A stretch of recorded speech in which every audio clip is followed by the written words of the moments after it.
In Chapter 10, we're going to look at my daily routine, what I do throughout the day and what I would suggest that you do. Things to be aware of, things that you might not necessarily know about, things that you should actually watch out for during trading. One of the biggest things is just to leave your ego at the door. When you come into that office, when you come into whatever trading room it is, just remember that the market is always right. I'm going to go into that and just kind of talk about exactly that. I'm going to go a little bit into trading psychology and how you need to actually plan and have patience for what you want to do. I'm going to talk about defining your goals and figuring out exactly what you want to get out of trading. And lastly, I'm going to go through multiple accounts, suggestions for that, different types of calculated risks, how and when to take profits and how important it is to do so, and the importance of trading liquid stocks.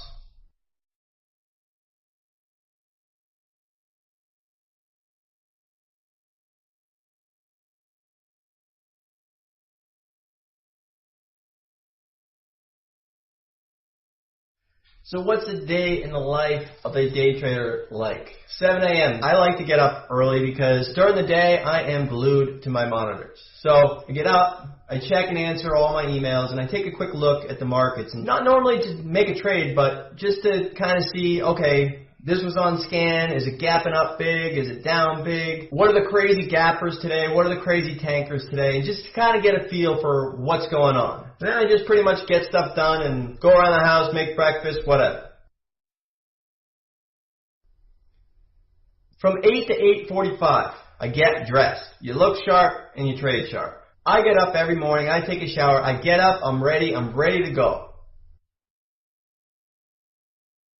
Not all stocks are easy to borrow. So you need to find out which ones are the next morning and which ones aren't. And those ones that are not, you can IM the broker, you can ask them to find a locate, you can search to see if Interactive Brokers has them.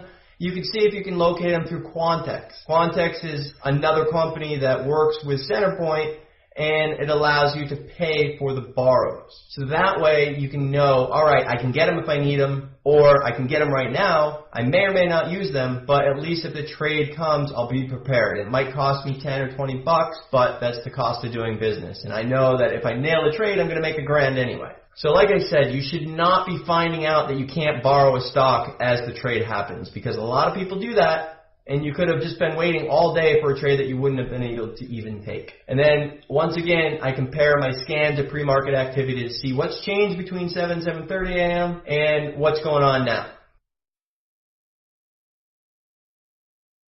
From 8:45 to 9:15, I compare the market activity once again to the first look that I had in the morning. Is there any trends forming? Is there anything happening that's starting to form some type of range that you can prepare to make a trade from? The big gappers that were from earlier, are they still gapping? Are they going up higher? Have they pulled back? Is there any play into open, I'm asking myself? And what stocks on the watch list are panning out?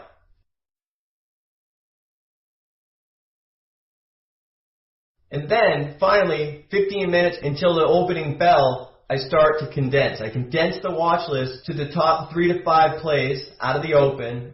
And in the last 5 minutes before the open, I'll have 2 or 3 most favorite ones, the ones that I'm going to be watching with all eyes right out of the gate. The other ones can wait. I'm assuming that they'll probably have to consolidate, set up, and then I'll have a trade off them. But I've got 1, 2, or 3 main ones that I know if they break out, I want to short it. If they dip, I want to long it. Or if it consolidates and starts to perk up, I want to get long as well.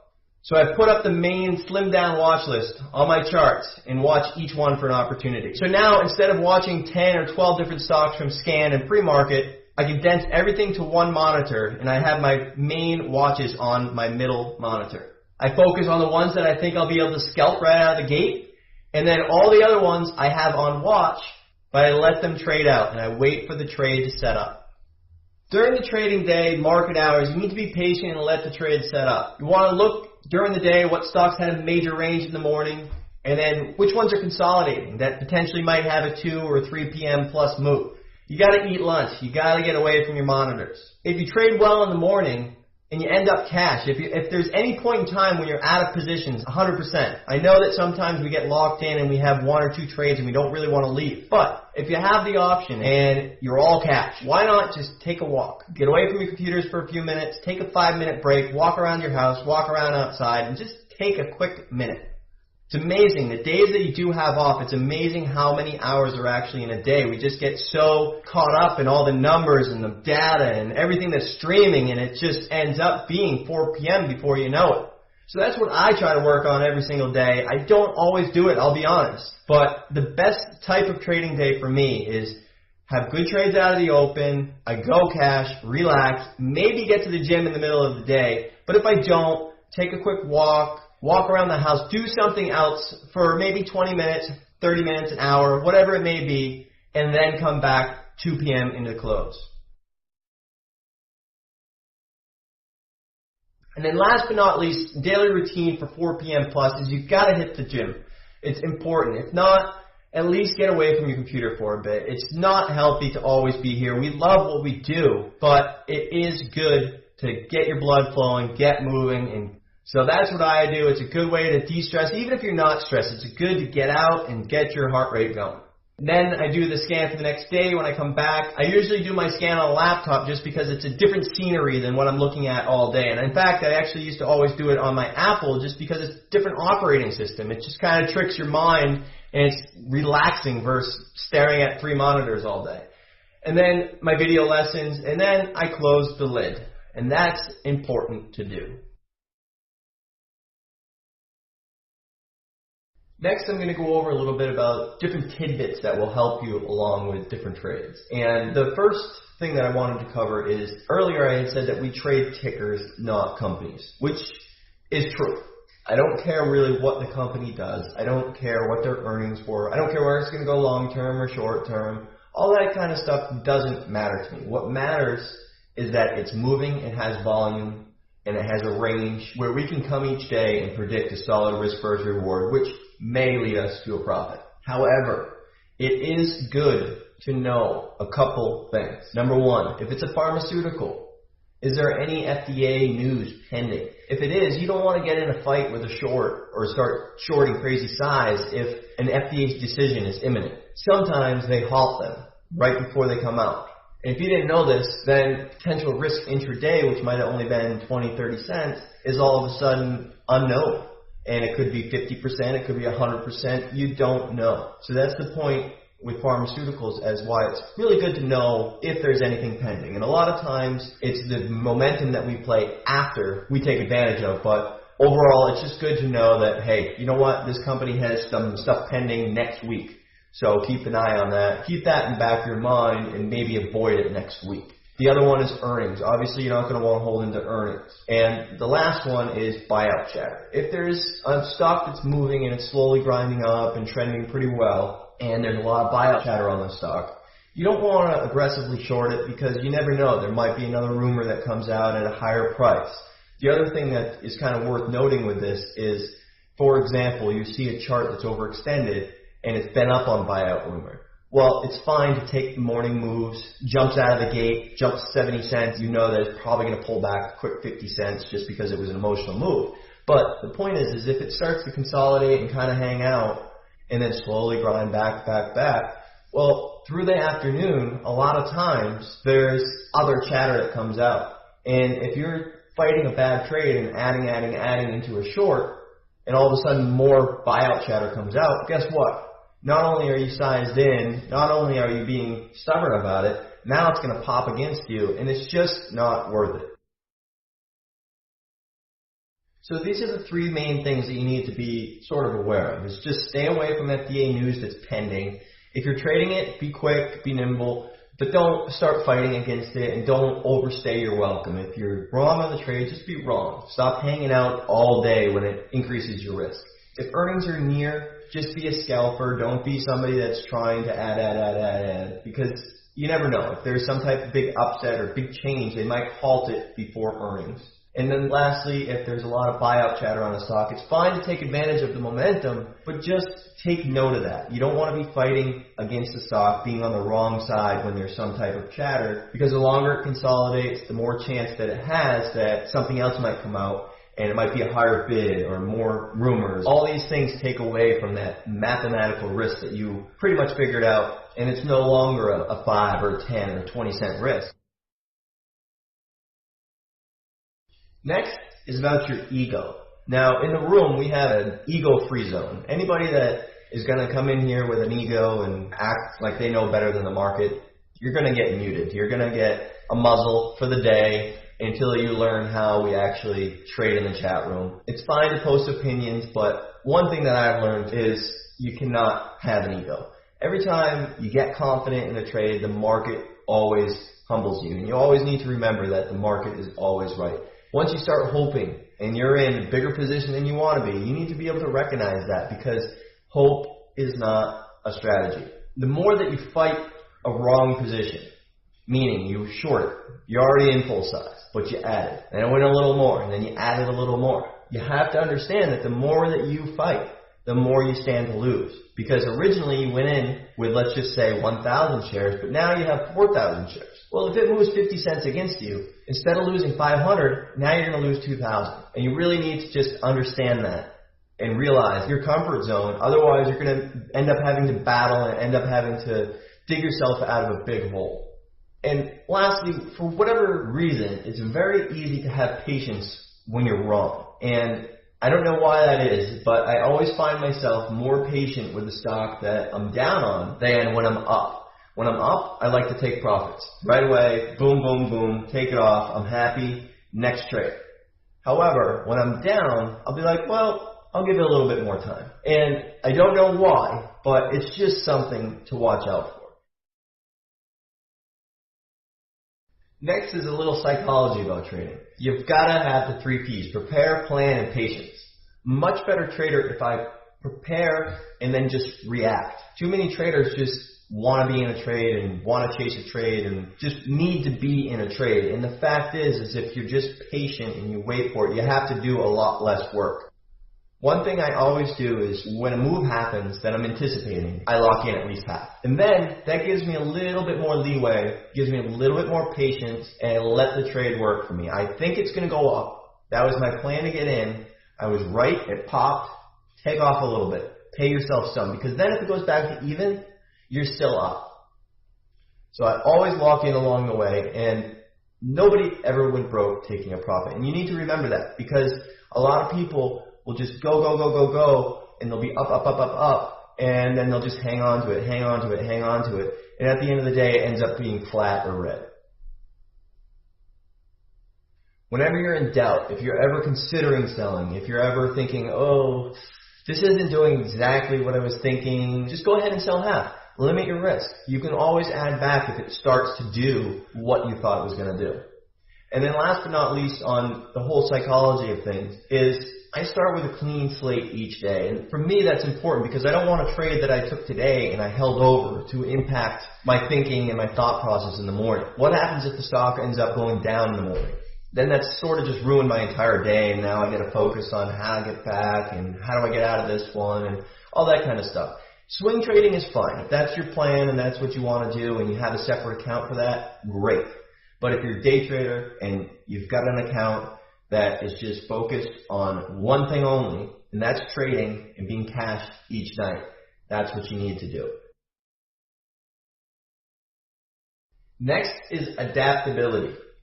Market is always changing.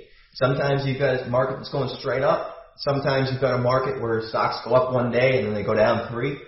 And it's always different. And any time that you get ultra confident one way or the other, it's always going to humble you, like I said before. So just remember that. You need to be able to adapt, and you need to have the ability to change a plan on the fly. You were long bias coming into the day, but you know what? The market's down 200 points and it's kind of topping out. Well, guess what? You don't need to look for the long anymore. Look for a good, solid risk versus reward on the short side. You need to kind of get a big picture, a macro view. Multiple time frames like we've discussed. If it's breaking out and looks like it's about to really bust out to new 52-week highs, but it's failed a couple times, and it starts to fade off, well, guess what? That major textbook breakout is no longer a textbook breakout look. Look for the short. Look for it to break down because it's obviously failed. Always come to the market with flexibility and an open mind. Always be willing to see what else is out there, see what else you can do with the stock. As long as there's good risk versus reward, there's nothing wrong with the trade. Next, you need to define your trading style. What is your goal? You bought this DVD and you have some type of idea. You're either a college kid that wants to learn how to day trade on the side, you're either somebody that wants to part-time trade, or you're somebody that is potentially retired and has a little bit of extra money and they're looking for something to do, and they're actually going to be a full-time trader. You need to develop a plan and develop a goal. You're either going to be full-time, part-time, swing trade, or day trade. For some people that have a struggle with exactly what their plan may be, or they tend to kind of veer off the path, sometimes it's good to just write down your plan. You can write it down, and then at the end of each week or the end of each day, compare your trades to your underlying plan. And if it's different, then you need to reconsider what you're doing. Get back to where you thought you were going to be or where you were thinking that you were going to focus. Now, if you're a new trader, before you even go about opening a brokerage and sending in a bunch of money and just going at it, I would really suggest opening a free paper trading account. Now, first and foremost, paper trading does get a bad name because there's zero emotions involved. And what that means is, you know what, if you're down $1,000, $2,000, $5,000, you're not really going to care on paper. But in reality, it matters. So whereas you might have been down $5,000 at one point and then it came back and you ended up making money, is that really realistic? And how many times can you actually let a trade get $5,000 against you before you end up blowing up? And that's the real point that you need to consider when paper trading. So the way that I would use paper trading to your advantage is whether or not you understand the material. Take what you've learned on the DVD, take what you learn in webinars, and then start to apply it. And by apply it, I mean start buying when you see gearing and perking, the ABCD type setups, the parabolic shorts, shorting, all that kind of stuff, and see if that turns into buy low, sell high, short the high, buy back lower. And if those numbers work out, then start with smaller amounts of money and work your way up. And the whole point here is just to really understand, hey, am I taking what he's saying and applying it and it's making sense? Or am I taking what he's saying and I'm still buying high and selling at the lows, or I'm shorting and adding, and I end up taking losses? And that is what you need to be able to take away from the whole paper trading aspect. Otherwise, it does get a bad name because people think, well, guess what? I just made $100,000 paper trading, so I can quit my job and go full time. It's just not the case. There's no emotions involved. If you're down, it doesn't really matter. You can always kind of restart a paper trading account is the whole argument against it. So, like I said, prove it to yourself. Make sure that the trades that you're making make sense and are going to make you money. And then once you're ready to start going, always start small. And I tell a lot of people that are just sort of starting out in a new strategy, even if they've got hundreds of thousands of dollars, just put a little bit of money in and go through the motions. It's all about going through the motions, because it doesn't matter if you have 100 shares, 500 shares, 1,000 or 5,000 shares. If you understand what's going on, you're going to be making money. But I'd rather, as you're learning and as you're proving to yourself that you do understand the concepts, I'd rather you be burning commissions versus hundreds or thousands of dollars. And the point here is that you can go in 100 shares. Are you buying lower and selling higher? Okay, you've done it for a month. Good job. Now you're going to go to 200 shares, then 500 shares, 1,000 shares, and then you can start to trade with whatever size that you're comfortable with, because you've slowly geared up towards where you need to be. And a lot of traders have a tendency to go wild, especially when you're not under the pattern day trade rule, but there's no real point to having a ton of money in your account when you first start out. If you start in with a $50,000 or $100,000 account, there's a good chance that at some point you're going to either start averaging down, you're going to get emotional about something and add in to a size that you never thought you would even be in, and it's going to go against you, and you're going to lose 2, 3, 5, 10 times the amount that you ever thought about. And that's the key to starting small and then slowly increasing, because it's going to teach yourself the rules and the guidelines that you need to follow. Next is how to build your account, and a couple notes just to really think about when you're building. First, you need to just be patient. You need to let the trades come to you. You need to not think about, oh, if I just take my account from 2,000 to 100,000, then I can do this and do that and all these other crazy things. What you need to focus on is just trading well, and the profits are going to follow. But you can't compare yourself to other people. And recently in chat, I stopped writing the amounts that I was making. Rather, I was focusing on the amount that I made per share. Rather than put the dollar amount in chat, putting the per share, because at the end of the day, it's a good trade that matters. And if everybody's making good trades, everybody's going to be making money. So a recent thing that happened was Fannie and Freddie Mac. They went nuts. They literally went from $1 to $5 over a week, and then right back down to 2 before bouncing up to about 4 or so. And people were making money hand over fist. And I'm talking $50,000, $200,000, $800,000, even $1 million in one day. And I started comparing myself to others. And here I was coming off my RSOL loss that I talked about a little bit earlier, the big stubborn loss, about $50,000. And I started thinking, well, you know what, I should have done that. I can do that. Why didn't I do that? And I started getting very, very aggressive. And I was up to $3,000, $5,000 each day on these Fannie and Freddies and different types of stocks that we were trading. But it wasn't good enough. I kept comparing. And I said, well, you know what, my 2,000 versus their 50,000 on the day, I should be able to make more. And that entire week, I was up between $2,000 and $5,000 every single day, and I either ended up down or flat, all because I decided to compare myself to others, and my normal great $2,000 to $5,000 a day over that week was not good enough. So it's just something to be aware of. Stop focusing on what others are doing. You don't know what their position is. You don't know if they have $5 million in their other account. You don't know if they have a job that pays all their bills. And you really don't know what their financial condition is. So you can't risk the same way as everyone else, and you can't compare. Another thing is beginner's luck provides a false sense of security. And we had a trader that just made a whole bunch of money over about 2 weeks. And it took him about 2 days to give it right back.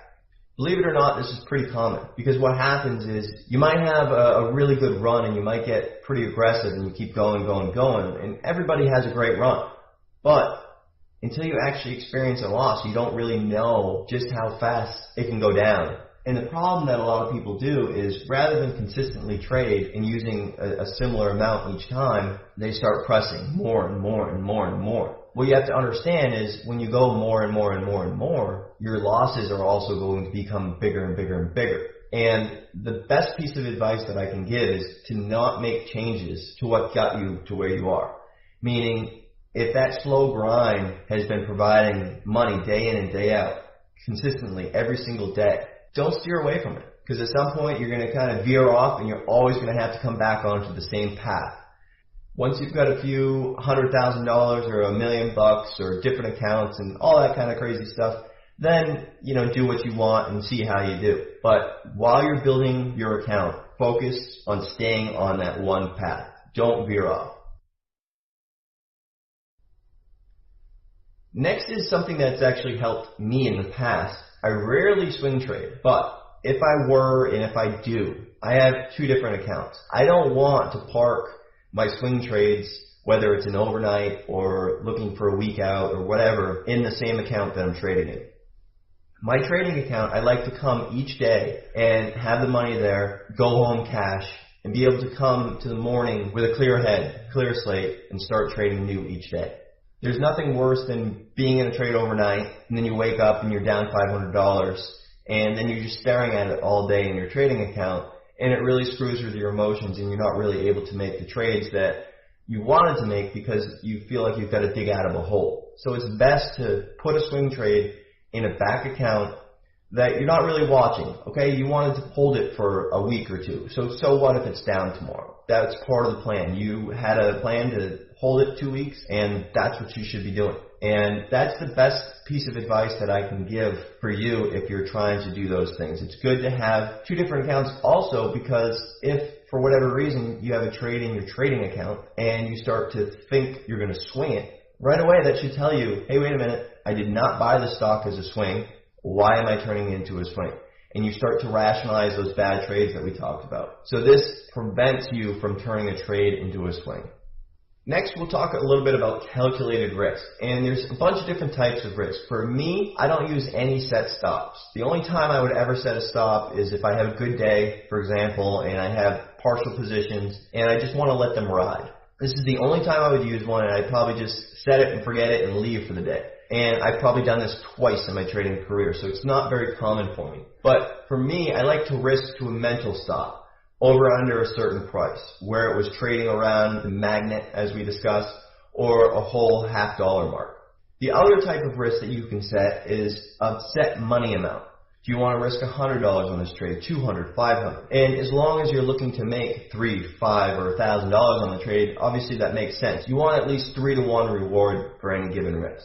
And the other thing is, if you're playing a multiple time frame breakout, something off the daily chart that has a really strong chart, big consolidation, and it's nearing a big breakout, a lot of times what I will do is put trust in that daily chart. And rather than freak out at the lows, I'm giving it the benefit of the doubt and trusting that that consolidation, that base is the lows. And if it doesn't, obviously I'm going to stop out, but I'm factoring that in. So for example, if there's a stock that's around $6, $5.90 or so, and it's been consolidating at $5.75 for a month or two, and it looks like it's about to break out through that 6, well, I don't want to stop out at $5.75. I'm going to let it over and under test, because if I sell right into the support, that's exactly what they want. And then as soon as they rebound it off the support, it probably breaks and you're not going to be in the trade. So the point here is to factor in that little buffer zone around the intraday and daily chart support. You're not always going to be right on a trade right away, and that sometimes that little buffer zone can turn a trade from a potentially red one to a potentially green one because you would have stopped out. Next up is the importance of taking profits, and you can control them just like you can control losses. It's just as important. You don't know where the stock's going to go, but what you can do is react when you are right. And that's exactly what I do. I might not know that it's going to run all day, and I mean, that's the beauty of having patience at times, but what I'm good at is locating the move. And that's what all of the trades that I've taught you so far on this DVD is about, is teaching you how to find the move. And in order to trade successfully, or in order to trade for income and build up your account over time, it's best to go ahead and lock in profits when the move that you anticipated happened. Now, that doesn't mean you have to sell it all, but the best way to do this is if you're anticipating a breakout through a whole number and it pops, lock some in. Pay yourself. Trading and trading for income is about getting a paycheck. And it's not about, well, you know what, maybe this could keep going. Maybe it'll keep on going higher and higher and higher, but most of the stuff we play is volatile. So why not take at least half your profits or a little bit more and then see where it can go? Because at the end of the day, you want to be able to lock in those profits, and that's the best thing you can do, and they add up extremely fast. Once you have bigger accounts and once you can be a little bit more patient, that's fine if you want to just go ahead and let your winners ride and see how far they go and all that good stuff. But a lot of times I find myself selling into that big move, letting it continue to go on a little bit. I have a lot more patience just because I'm in smaller, but a lot of times they end up trickling back down to where either we bought them or even lower by the end of the day. So I'm happy I sold where I did. The biggest thing here is it pretty much goes back to what your goals are as a trader and whether or not you want steady income or potential income. And for me, I don't want, oh, well, I could make, well, guess what? I'm up right now. I'm going to take it.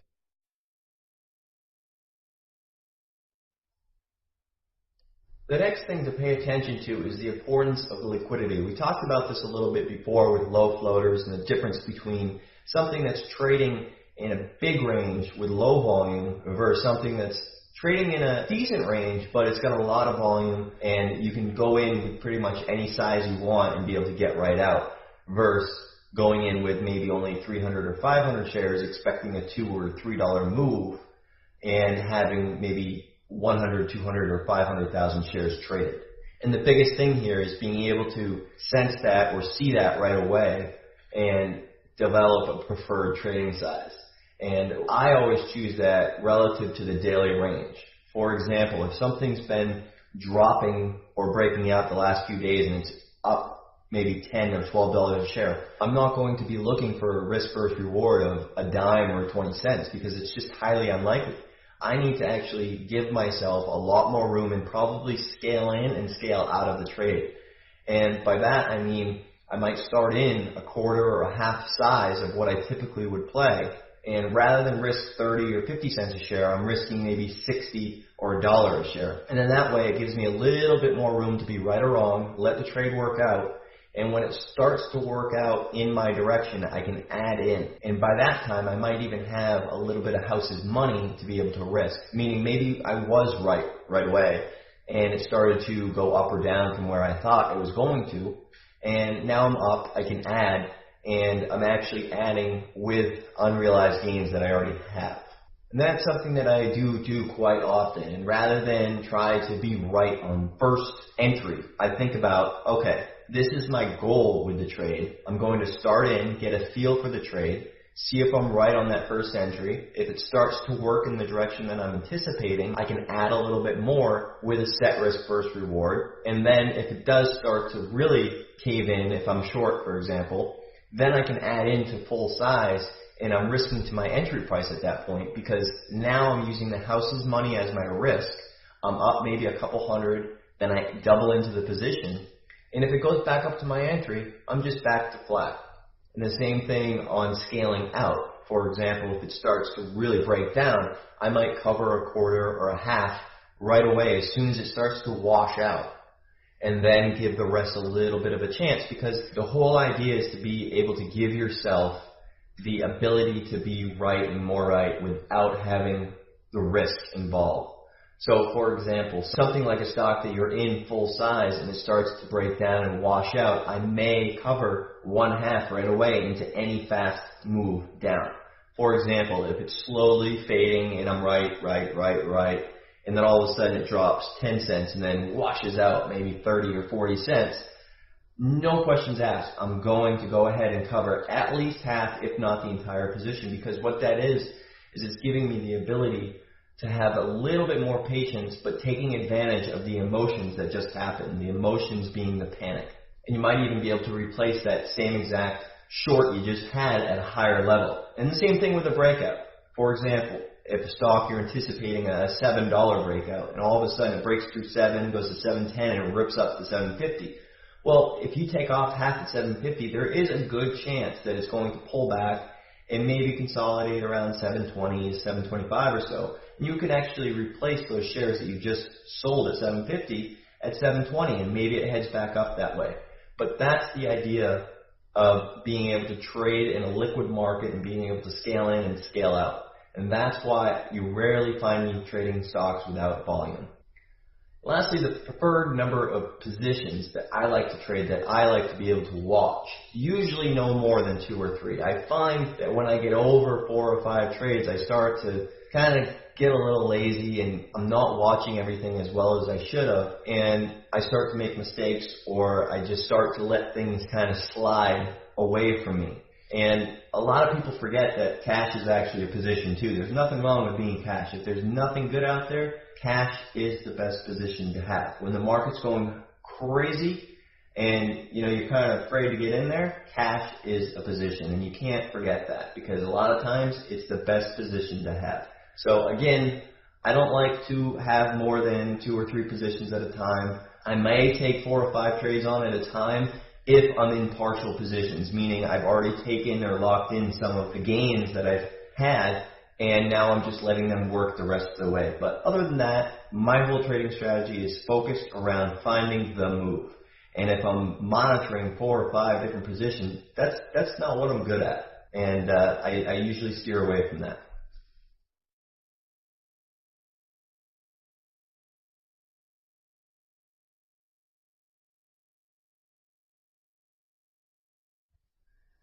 The best way that I can describe after hours is by comparing it to a casino. You can have a great day, and you're confident, you know that you can nail this trade, and you go for it after hours. It just dropped $6, $7, and you think, hey, you know what, this thing's got to bounce. It just dropped $7. Nope, guess what, it can go 10, 11, 12, and you can turn that great day into a loser faster than you can imagine. It really is hit or miss. I do like to trade after hours sometimes, but you have to use reduced size. You have to anticipate being wrong, because if you don't, you can easily lose your shirt in seconds. I really think that after hours should be avoided at all costs. It's definitely not for new traders, 100%. Stay away. But the biggest thing that you need to know about after hours is to not trade with size. There's been too many days that have just been turned completely upside down. And the same thing goes if I had a bad day and I might take a chance after hours and all of a sudden I'm green. That's how fast and that's how easy or bad it can be. Just like that with a snap of a finger. Now, I'm not talking about just after hours on any typical day on any random stock, but most of the time, or pretty much any time that anybody is going to trade after hours is related to either a big news event or earnings. And after hours goes from 4 p.m., right when the market closes, until 8 p.m. Eastern time. And then obviously there's also pre-market. I feel like pre-market is less of a casino. Most companies have already reported their earnings after hours, so if it is up or down, it's already had that emotional roller coaster move that it typically has after hours, and it's much more controlled, and there's actually a trend formed. So I'm more likely to trade pre-market than I am after hours, and I feel a lot more confident in doing so. It's a great time to get familiar with the trading range on a stock on any given day, so that you can actually use that pre-market high or pre-market low to factor in and make a plan so when the market opens you can risk accordingly. One thing to note is that most brokers will allow trading at 8 a.m. to 9:30 pre-market. But if you have a good broker, you're going to be able to trade 6, 7, 8 a.m. without any question. Technically, ARCA starts trading at 4 a.m. You really don't have to worry about that. There's really nothing that trades that early. There is volume from 6 to 7 a.m. most of the time, but there's typically no range until 7 to 8 a.m. And then there's usually a little hiccup, either up or down, right at 8 a.m. where all that new volume comes in from all the brokers that don't allow their clients to trade before 8 a.m. So that's just one thing to keep in mind.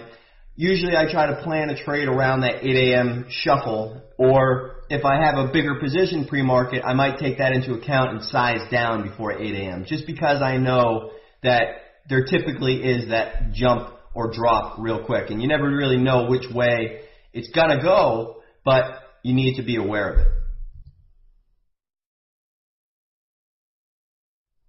Earnings is something as a trader that you want to take advantage of after.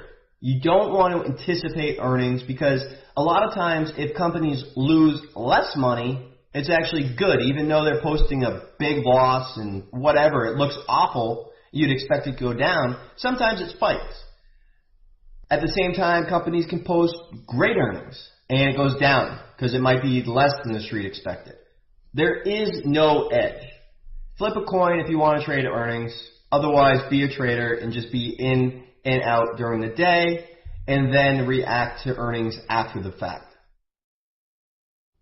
One thing to also note, which isn't an earnings play, but FDA approval or denial. Sometimes stocks have gone up, let's just say from $1 to $2 to $5, and they go all the way up to 8. MNKD, for example, Mankind. And then they're waiting on this positive data, which it's assumed to be positive. It's already factored into the price. And then when the positive data does come out, it's already factored in, and it actually sells off. The same thing happened with ARNA, which is Arena Pharmaceuticals, and they got FDA approval, and that was the 52-week high, and it's sold off since. It's never gone higher. And the same thing with VVUS, Vivus Incorporated. They got the FDA approval. That was the 52-week high, and it's dropped almost 60, maybe 70% since that day.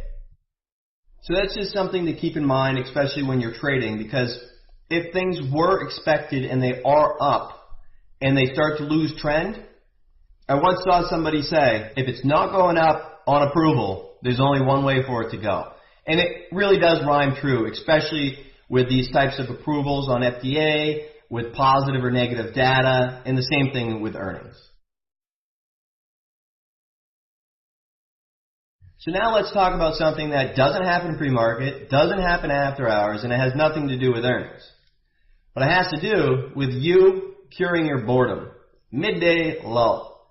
This is where a lot of times I'll start to force trades, and I find myself doing so, and then I take a step back, and I start to go to the gym during the middle of the day if I find myself pressing too many buttons during the week.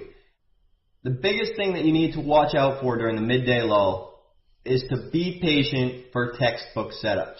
Because if you start to force trades, if they're sideways, if they're not really doing anything, they very easily can move in the opposite direction with just one or two big orders. There's a lot less volume and more consolidation during the lull, so it takes a lot less to influence a market, and it may go exactly opposite of what you're expecting. It's just something that you need to be aware of, and you know what, after 11:30 and before 2 p.m., trade less size, be aware of what you're doing, be patient, and wait for trades to set up.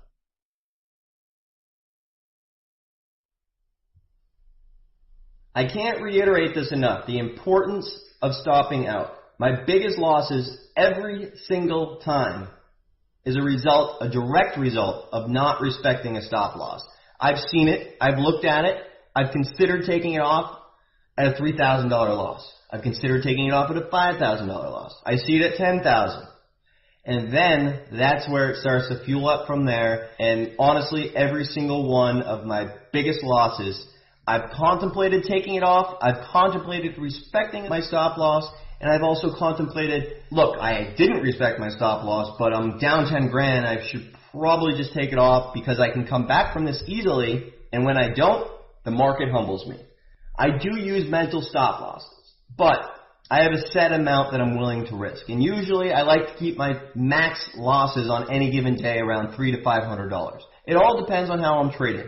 If I'm going for a $1,000 move or a $3,000 move, I might have a wider stop, and therefore my losses might be $500 to $1,000. But every time I have a big loss, and if I were to go back to basics, I usually try to keep my losses around a $300 to $400 type of level. I look for the $1,000 trade, and I'm looking to risk $300. This is something that you're going to realize as you become more and more aggressive as a trader. But it's just like if you were gambling at a casino or something where you're not going to go and put all your chips up on the first deal. You're going to slowly start out, and then when you start to have a little bit of house's money, you might get a little bit more aggressive, a little bit more aggressive. The point being is trading is just like that. If I'm up 500, 1,000, 2,000 on the day, I might look for that $3,000 move, risking $1,000 instead of looking for the $1,000 move, risking $300. Next, the biggest suggestion that I would say is to focus on what you're good at. You're not going to be good at everything, but you're going to have 2 or 3 trades that you're most familiar with that you have the best success with, and that is where you should focus all your trades. Do you have the most success with the red to green move, gearing and perking for the long? Have you shorted yet? Do you even know how to short? If you're unfamiliar with shorting, and if you're unfamiliar with parabolic price action, then you should be waiting for lower highs or late day fades, and in that way you have a set risk first reward. Always have a set risk and plan prior to entering a trade. And remember that it is okay to miss trades. There's so many times that I get PMs in the chat room and people ask me, say, hey, I'm in this, what do you think? I'm red on it. Well, what was your plan? I don't know, I just saw it, I liked it, so I bought some. The point is if you do not have a set risk, a set price where you want to stop out at, you need to have a hard money stop. You need to have some type of plan, because if you don't know when to be wrong, and then that is when losses get the best of you. Attention whores are something that I call stocks that just take your complete focused all day away from all other stocks, and they just want you watching that one. And for whatever reason, it always just pulls you in, and you just keep watching it and watching it and watching it, and you might even have a position, but you just keep watching it. And at the end of the day, you take a step back, you look at it, there was no reason for you to be in the position, and a lot of times I just go ahead and have a yard sale, get out of it, and then refocus for something that I'm familiar with. Usually these are trades that are grinding sideways that could easily go up, they could easily go down. But the most important part is not that your risk is 50-50, but it causes you to miss other trades. It takes your full attention away from the rest of the market, and all you're doing is watching your position in this one attention port going up a penny or down a penny all day.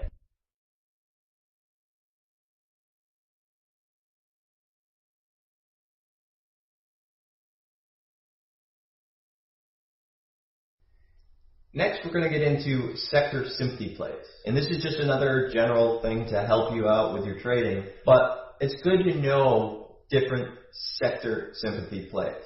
So what exactly are they and how do you benefit from them? First thing to understand is which are the big players in certain sectors. Sectors maybe being solar industry, airlines, bank, coals, things like that, which I'll go over a little bit later. But the idea is to understand which ones are part of each individual sector. You don't need to know each and every single one of them, but it's good to know when a certain sector heats up, which one is usually the leader and which ones usually kind of follow along. And that alone can give you an edge over a lot of other traders because you can monitor those big players, those big stocks that usually go and light up the sector, and then focus on the ones that are usually the laggards, and then anticipate those when they line up on the chart. Next, there's sector rotation, low floaters, and former runners. Now, sector rotation is just kind of the idea of it just continually rotates. It might be hot this month, and then it kind of cools off for a few months, and then it comes back again, and then it comes back again, and it's just all about knowing which stocks run. And it's good to know which ones are the low floaters out of the particular sector. So if the banks start to run, which banks usually are the ones that might make a move 10, 20, 30% for something like Bank of America, which might only move 10 cents. And again, just like with everything else that we do, the former runners, which ones out of the group are the ones that usually have the best moves, the best range, and the best action that we as day traders can take advantage of. And I'm going to go over a bunch of different charts to show you exactly how these sympathy plays work. But one recent example was, we joked about in chat, the Ponzi scheme index. And this just recently happened with Herbalife, and the whole idea here was HLF and New Skin and a bunch of other similar businesses all started to trade together. There was a big short seller named Ackman who actually had basically said that HLF was probably going to go to zero, and he was short 20 million shares or something crazy. And that stock, HLF, started to just go down, down, down, down. And everything that was related to it, everything New Skin and many other stocks that kind of had the same business idea, started to fade with it because everybody thought that they were all Ponzi schemes, and that's exactly what he was claiming HLF was.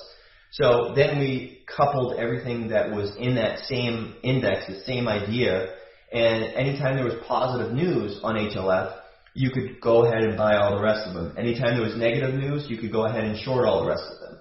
And they would all kind of trade together. And that's the whole idea of sympathy plays.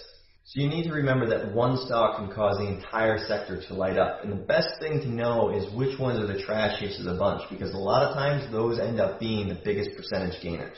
And on top of that, when they start to cool off, they end up being the best shorts. So that's where a lot of the former runners come in. You'll see that the big companies may maintain their moves, and then you'll notice that any of these other ones that might have Bancorp, Solar, or Coal in their name, and they don't really have many assets or much going on, will end up cooling right off and be the best shorts in the market after the whole hot streak ends. So here's a quick look at different sectors. This one particularly is the solar sector, and you can see SPWR, FSLR, STP, TSL, JASO, and CSIQ. And these are all actually much higher right now because the entire index has been on a tear since December, but you can see how this one move in the SPWR was actually the leader for all of these, and it started to spike the others, and this one started to go, and just about pretty much every solar started to go after this had this big gap up day, and it just went literally 7 to 9 after gapping up from 6, and fueled the entire market. This is a little bit later on. Now this time SPWR is not the one that fired it up, but this time it was FSLR. So FSLR went from $27.50 to literally over $40 in one day. And as you can see, it pretty much lit up the rest of them over that day. But since the rest weren't the particular one that had gone up on the good news, they sort of faded off as it started to consolidate over the next couple of weeks. So you can just see how they all start to trade together, and when one has really big move, it's good to look at all the others, all the other laggards, and you can potentially make some money on the rebounds off of something such as the solar industry. Another example is in the bulk shippers sector. Now this one had Dry's earnings, EGLE, EXM, FREE, GNK, and SINO. So what you can start to look for is all the different stocks that are shippers. They literally ship the cargo and things that we buy across the seas, and that's what the company is. And a lot of times you can go, and these are the really small ones out of the bunch, the 10-cent one. This one is a junker, but it's a low floater. So it's good to know exactly which ones can get fueled. So for example, Dry's took off, and EGLE and GNK is a very good momentum type trade. Sino is a low float, so you have to take that into account. This stock could jump around maybe 25 cents at a time, 30 cents at a time. You need to be aware of that because you can't just go in 2,000 to 5,000 shares and expect to be able to risk 5 cents. And then you've got the cheapies like EXM and FREE, and this obviously went up almost 500% off the lows, actually over 500%, then pulled back and consolidated. And it's just something to kind of keep in mind that if one of these shippers goes again, you might want to take a look at FREE and EXM and the cheap ones that actually you wouldn't need to risk very much, but they do move a crazy percentage. And once again, at the same time, once they start to cool off, let's just say, for example, this starts to cool off and fade and fade and fade, well, now you're going to look at all the junkers to short. So which ones are the worst out of the shipper sector, and so on and so forth.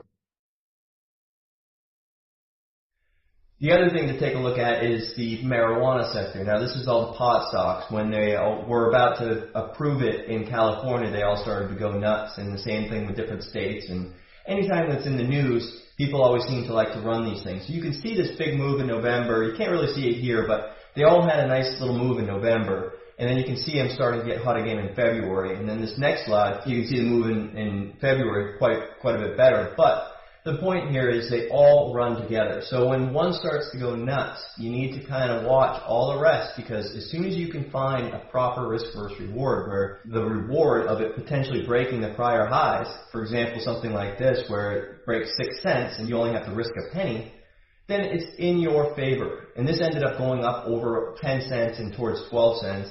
And the same thing with a lot of these. PHOT went over to a dime, MWIP went over a dime, and just some incredible moves across this sector. But it's just, you need to know when one moves, what are the other ones that you should watch.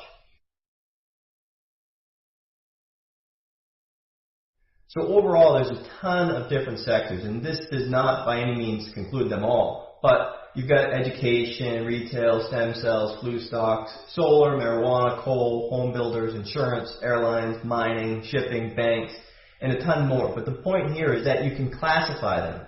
And what you can do once you classify them is you can actually save them to a watch list. So let's just say all the education stocks take off for a day. Well, you can put all those stocks on a watch list. So when you see one starting to take off, you can see which ones are starting to set up and which ones are starting to go. Same thing with solar. You can put a dozen different solar stocks on there so that when you see one take off and then another one goes and you miss it, well, guess what? You've got another 10 that you're watching that if they set up and there's a good reward to risk ratio, then go for it. And that's one edge that you can have by being able to monitor all of these and being able to quickly flip to see which stocks you remember, which stocks you should know, which stocks you've seen run before, and being able to determine which ones are either a former runner, a low float mover, or usually the lagger of the bunch, which once it cools off might be the best short.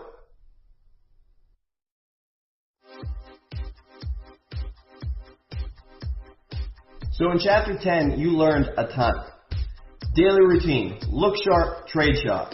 Plan your day. Find out how to get away during the day. On the days off that you have from the market, it's amazing to actually realize how many hours are in a day. And the biggest thing about trading is those hours just fly by, unless you're taking breaks, unless you're getting away from the computer. Less is more. It's all about being prepared. Have a plan, come to the market, trade less, and you make more. Be patient for those setups. It's important to develop a trading plan. What do you want out of it? Consistent income, potential income, or combination of both? You never want to be too biased, because that is when the market ends up being right. And if you think that you're always going to be right, that it has to go down, then there's a good chance that you're going to be playing in a much bigger manner than you typically would. And when you're wrong and continue to be wrong, it's going to be a much bigger loss than you anticipated. And the last piece is burning commissions and burning accounts. I'd much rather see a new trader burn through commissions, $5 at a time, $10 at a time. It doesn't matter. The point is, it's better for you to be trading small and losing because you're losing commissions than jumping in head first and losing $100, $500, or $1,000 because you jumped into a trade that you had no idea what was going on. Remember to be patient. Let the trades come to you. Stop comparing yourself with others. Split your accounts up for different strategies. And remember, the market is always right.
In Chapter 11, we're going to discuss how to actually use Twitter, as funny as it may sound, but how you can make money from Twitter, who to follow, what good people are on there, what are you following them for, good information, their ability to move the markets, or their ability to drop a stock, such as hit sites, where they focus on shorts, NASDAQ pumps, ones that can move the market to the upside.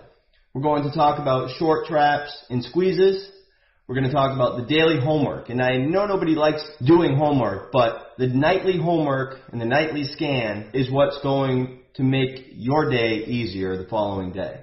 Then we're going to talk about daily homework and the nightly scan. I'm actually going to do a scan live for you to view it. And you'll understand why that proper preparation ends up providing you with much more profits. And I know nobody likes the name homework, but daily homework and doing a nightly scan is probably the most important aspect of trading. Each night, you want to go ahead and review certain stocks that hit your scan, and be prepared for the next trading day so that you can just react. I'm actually going to go through a nightly scan, show you exactly how I do it as I prepare it for the next day, and where my comments come from and what exactly I'm looking for.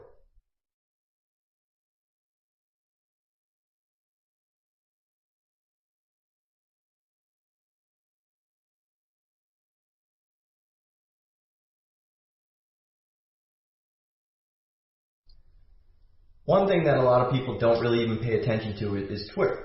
And Twitter can actually make you money. You've got to follow the right people. You've got to follow the people that post on stocks that are moving. You've got to be able to follow the people that post good information. And you've got to be able to follow the people that will actually write pieces themselves and move the markets. Many overlook at just how powerful it's become. People don't want to look for information that's either on a press release or something that comes through the internet or emails or whatever. They want instant, 140 characters or less. Nobody has the attention span that they used to. Nobody wants to read paragraphs upon paragraphs. They just want exactly what's going on. They want the ticker, and that's really what Twitter has become, and it's a powerful tool because if you're quick, you've got a great edge. Personally, I use TweetDeck, tweetdeck.com.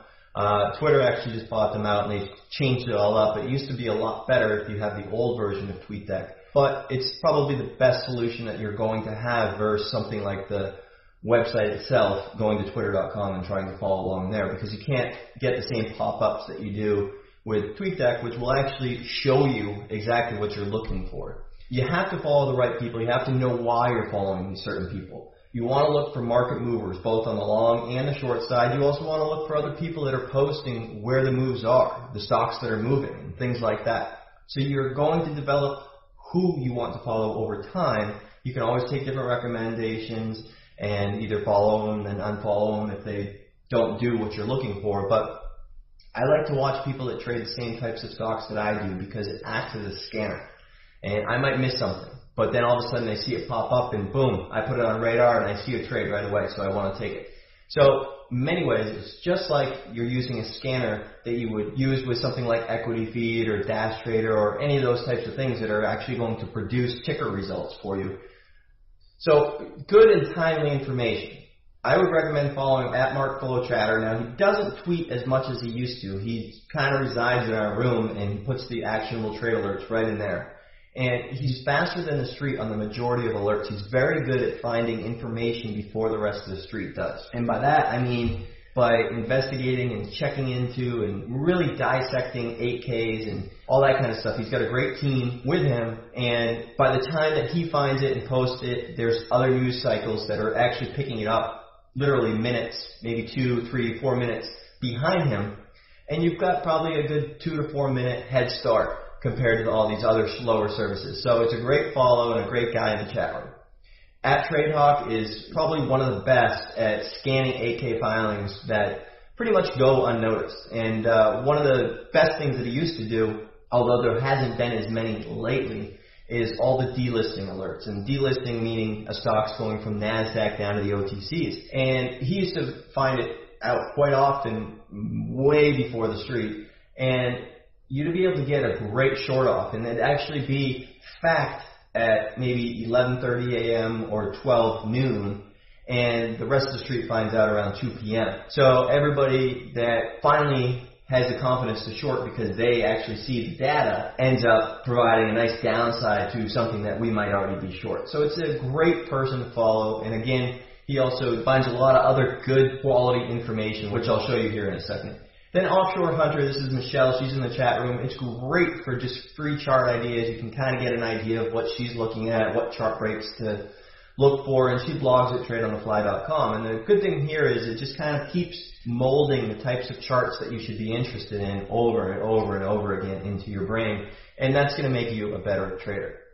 So here's an example with TradeHawk, and he was about probably 2 or 3 minutes before the street even picked it up, but they received an FDA orphan designation for some drug or whatever, and he posted it at 102. And you can see here, right at 102, and it went literally from about $1.55 up to 175, and then the rest of the street kind of picked it up, and it went all the way up to 250, consolidated, and up to 3. So it was literally a double from the time that he tweeted. So that's what he's really good at, picking up on and finding way before everybody else. And sure, it looks like everybody else picked it up pretty quick here, but the fact is even 10, 20, 30-second head start or a couple minute head start is sometimes the biggest difference in the world.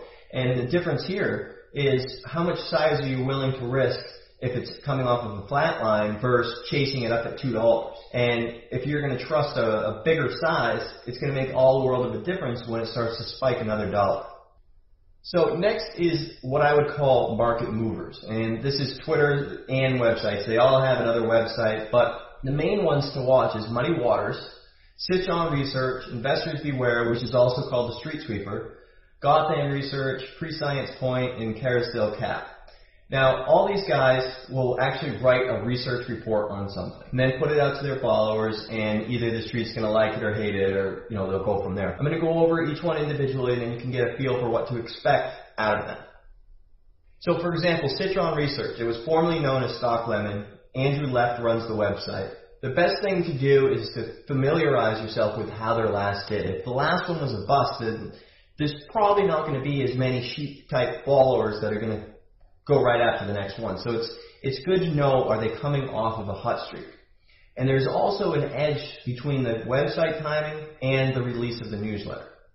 Now, there's two things to take note here. Citron will tweet it out, which will have an instant move. And then many times it starts to consolidate and come back up. And then by that point, the newsletter, which is the actual email that goes out to all their subscribers, starts to hit. So then you will have a second fade. And this is one thing that I'll show you on a chart that you can actually take advantage of, and with that understanding, have an edge. But the next thing to watch out for is they often beat a dead horse. For example, Q-Core. And they've been on this one for months and months and months. When they first came out with it, it went straight down.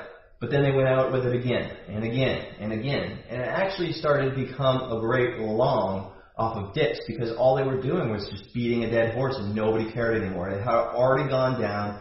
It had already washed out, and now each time it would actually go down, it would end up not only going right back to where it was, but it'd squeeze everybody right back up higher. So I'll give you a couple of examples. So this is Citron. Citron came out with it, and they tweeted it right here, right at 42 bucks. Went straight down to 39. Then it started to come back up, slowly and surely. And my whole goal, as I told the chat room, was I wanted to short right back up here where it had first come out, because it was higher than where they originally had come out with it. And everybody that just went blindly following just got kind of squeezed back out. But the point here is that the email had not hit yet. Then as soon as the email started to hit, it started to fade off, fade off, fade off, and fade off, fade off, fade off.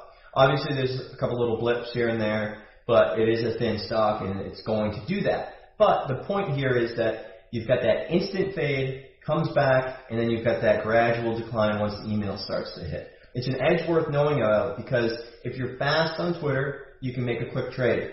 Also, if it starts to hold ground, it's probably going to squeeze right back up. But having that in the back of your mind, knowing that the emails are going to hit, watch for it to hit your mailbox. As soon as it does, it might be a nice fade back for a second short.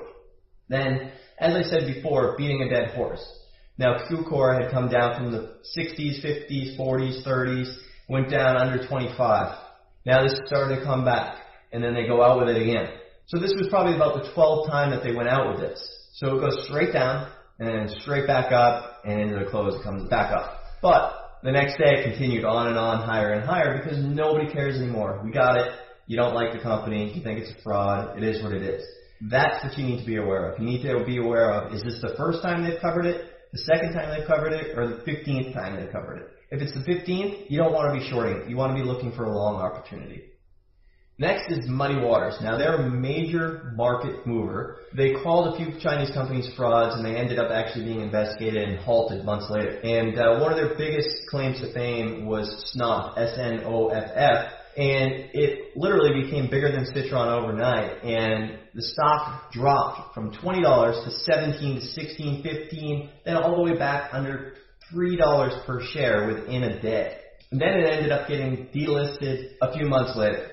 This was by far their biggest hit yet, but it really gave them a big following. And from that point on, every single thing that they came out with literally went straight down. And it wasn't just one little drop. It was, they came out with it, it went straight down, and it kept going down until the bell. However, they did start to have a couple other alerts that did go straight down, but then they started to consolidate, started to head higher, and they're actually higher than where they went out with them in the first place now. So they all have their good runs, and you just need to take into account how their last one did. And just to give you an example, this is QIHU, and they tweeted out that they have no current position in it, but it's just a complete incompetence, China Analyst Corp, blah, blah, blah, and that they think it's a fraud. And I think that's the biggest thing to take away from the tweets is they have a ticker plus the word fraud. So this is actually when they tweeted it, and you can see that it went literally from 34.50 straight down to 32. And then it bounced up a little bit to 33, started to fade off, and then slapped down to 31. So it went down about $3.50 a share from their tweet. They do have a big impact, and it's a big enough impact that you need to be able to monitor them and keep an eye out for the tweets because you can make money off of them. Next is the street sweeper, and unfortunately they're probably the greediest hit piece out there, and unfortunately they are major front runners. Typically they've got a large short position beforehand, and you can see it goes straight down and then just hits a wall. And then you read the disclaimer the next couple of days and it says they've covered X amount at X price. And the reality is they short 150,000 shares, the stock goes down, and they cover right into their hit piece, their bash, and it's no different than actually buying low and pumping it and selling it higher. So it's a very questionable front-running technique that they do, but they're quote-unquote saving investors, so they get away with it, for now anyway. The key here, or the best way to trade these, is just trade the first move, and if it washes out and it starts to flatline, it's going to rebound rather quickly, and it sometimes is actually a good long. And you can see here, this is an example of the disclaimer, and they sold short 52,000 shares at $50, and then literally the next day or 2 days later, they covered them at a 44.63 average, and they no longer have a short position. If they really felt that it was a fraud long term and they thought that it was going to go down, then they probably would have held it. And they actually conspired with Infitilius, which is another guy who has a fake track record online, and they decided that they were going to try to bash the stock and get it lower together. Next up is going to be Labed and NIA. Now they are the same now, but Labed used to be a compensated OTC pumper, meaning he used to take money and pump OTC stocks. And he had a decent following for a little while, but it wasn't until he started doing the NASDAQ picks coinciding with NIA that things really started to blow up. Their claim to fame was BVSN. Now the two sites together came out with BVSN, as you can see this chart, and it went straight up. Then it went up again, and it really wasn't that big a volume. It was a couple 100,000 shares. So normally a couple 100,000 shares considered a low floater, and they ended up getting shorts stuck badly. So the stock went up from about $6 to about $12, doubled in a couple days. And knowing that it's a pump, everybody wants to get short, starts to fade off. Then it starts to slowly grind up, washes out, so everybody thinks they're safe. And then the following week, it almost doubles from about $12 to over $20 per share. Now, it didn't stop there. It went up to $45, and then it ended up pulling back, bottomed at 20, and it doubled again, pulled back, and it almost doubled again. So this was the biggest and baddest play that they've ever had, and it was a total short squeeze, and as you can see, 12 to 45 with maybe 2 red days in between. So as I've gone over before, it's always had their last due. So their next play, which ended up being SYNC, was awesome. They came out with it, but they overstayed their welcome. So here's the chart. It had started to go up and pull back, and then they came out with it right about this level, right where the volume came in.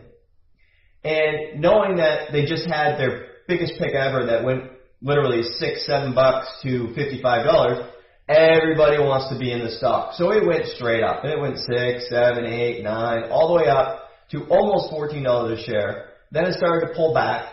And if you were buying dips, it doubled again. And then it started to pull back. And it almost went through $20 per share. It did tick a lot higher than this pre-market. It was in the 19s, almost $20 per share. But it doesn't show on the chart because it wasn't during the trading hours. And then it ended up just tanking. And what they did here is they overstayed. All they did was talk about sink. And it went all the way down to $2, and they kept on talking about it, how it's going to be the next greatest, best, whatever you want to call it. And they really ruined their rep as far as long-term plays, because now they were clearly wrong over the long term, but that doesn't mean they don't still have a good short-term momentum trade that you can take advantage of. So their next pick ended up being CCUR. Now this time is wrong. It actually came out about 210. Labed.biz came out with it, and NIA came out with it. And it literally just took off because everybody just like the other two picks, wanted to be part of the momentum trade right away. So you can see right here where the volume started, that's exactly where they came out with it. So I looked at it real quick and determined my risk based off 6, giving myself a little wide stop, chased a whole bunch, and literally banked in about 10 minutes just because I was fast to react to the email that came out, and it went straight up, pulled back, and then the last hour of the close, it just went straight through towards 8, pulled back one more time, and then back up to 8 after hours. So this is just to show you how you can react. Doesn't necessarily mean it's always a buy. It doesn't necessarily mean that you're always going to make money. But the edge is being able to be quick about it and knowing how their last did. So if this one ends up doing absolutely nothing, and there's a good chance that their next play will still go a little bit, but it's not going to be as aggressive as this one, going from 650 to 8 in a matter of minutes.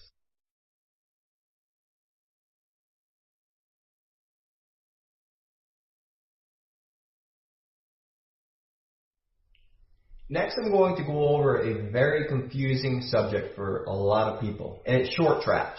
And I want to discuss what to watch out for and how the short sell restriction works. And originally, when I went through the terms, I said I was going to revisit this later.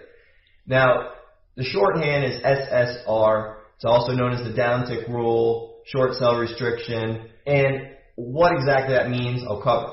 The restriction lasts for 2 days, and it turns on when there's a 10% intraday drop or a 10% drop the day before. And it lasts for 2 days. So if it's a Tuesday and the stock goes down 50%, it's going to be under the short sell restriction on Tuesday and Wednesday, as long as it doesn't go down another 10% on Wednesday, in which case it would be on until Thursday. So what is this? It does not mean that you can't short the stock. A lot of people think, oh, the short sell restriction's on, I can't short it, so I won't look at it. That's not the case at all. What it means is you cannot short into a downtick. You cannot add pressure to the bid side, meaning you can't hit it down, down, down, down, down. It's a way in which the SEC had stepped in to try to protect companies from short sellers that are maliciously trying to drop the price of the stock. So, how can you short? You have to be on the offer. You have to sell on the right side. If you remember, the right side of the level 2 is the offer or the ask. Now there's a couple things to pay attention to here. Let's take a look visually just to sort of understand how it works. Now, EVOD, you can see here that there's 500 on the bid side, and then there's 4,200, 2,800, 1,400, and another 4,100 here. So why wouldn't these sellers just put in a limit to 390 and try to get out at the best price possible? Why do they all stay at 392? Very easy. When it's under the short sell restriction, you can't hit the bid. So all these people may have limit orders down to even 365, 350. It doesn't matter, or even market sells. But it's not going to hit the bid because they're shorts. If you had a long, you could hit this bid. So you can see how this 500 bid versus this big size on the offer is actually standing up to all the sellers because all that's left is shorts. There's no sellers that want to hit that 500. The sellers are out because the sellers can easily just hit the bid, but the shorts cannot. If you want to short, you have to wait on the offer. That doesn't mean that you can't short 395 or 4 or 405 if it pops up. But the point is if you have a lower limit, if you want to short at 390s, it's automatically going to put you on the offer. Now let's take a look at that explained a little bit easier, just so you can see exactly what it looks like and me actually putting in an order to show you. So you can see here with this example, there's over 20,000 shares in the offer versus 1,200 share bid. Why wouldn't these people just try to hit the 75s? Well, they're short. It was down big the day before. It rebounded some, and now it looks like it's about to wash out again on the daily, so everybody is trying to get out, short it, whatever. So the point here is over 20,000 of shares that are not hitting a bid. They must be shorts. So I'll show you what happens if I try to put in a limit order to the bid side at 1077. You'll see it go on the offer. So you can see here I put 1,000 shares, and I sent the order 1077. That's the bid. So there's 200 shares here, and here I am, you can see the bid went up to 17 15.1 instead of 16.1. So I have a short in there, but now I'm on the offer. And you can see I used EDGX to show it. And so it's showing on EDGX. And it went up by 1,000 shares. So that's me on the offer, even though I have a short to 1077. Now this may be a bad example because the 1077 did have somebody hit 1,000 shares, but it wasn't me, and you can see that because it's shown on the offer. So you'll probably want to know, how can you use this to your advantage, what should you know, and how to protect yourself against this type of trade turning against you. And the major thing here is to remember that you shouldn't be short selling into panic on these, because a lot of times as soon as it hits a solid bid, that's the bottom, and it's going to reverse quickly because they know that there's over 20,000 shorts right here. So if they clear that bid and then they push it up, they know that either one of two things. There could potentially be long-term shorts that may end up just holding it and they don't really care, or if they know they clear that offer, they being market makers or whomever is actually making the market in the stock, know that if they just got 25,000 shares of a short, they could probably push it and squeeze them out. Now, it may not always work on something like RIM, which has 100 million shares trading a day. However, low float stocks, you need to be aware of this, because a stock can go up from $2 to $3 to $4, and then it drops down 40 cents and it becomes under the short sell restriction. If it becomes under the short sell restriction and it looks like it's about to snap, but it doesn't ever really snap, and it just kind of keeps fading and then hits a bid, fading, hits a bid, and all of a sudden it starts to grind up, it can really squeeze. So where the size might not matter on something like RIMM, on a low float stock, if you're chasing short into what you think is going to be a breakdown, and a couple times, one time, two times, three times, it doesn't fail and it keeps on hitting that solid bid, and they clear those offers with big size because they know they're all shorts, there is a good chance that they end up punishing those shorts. And I'll show you a couple examples of that later, but first I want to show you how you should anticipate shorting these stocks under the short sell restriction. Now, this is a recent example of Radio Shack. The day before, it was down over 10% because of bankruptcy concerns. So then the next morning, you're going to have the short sell restriction on. So it starts to sort of base out. And you don't want to short into just slow, steady action.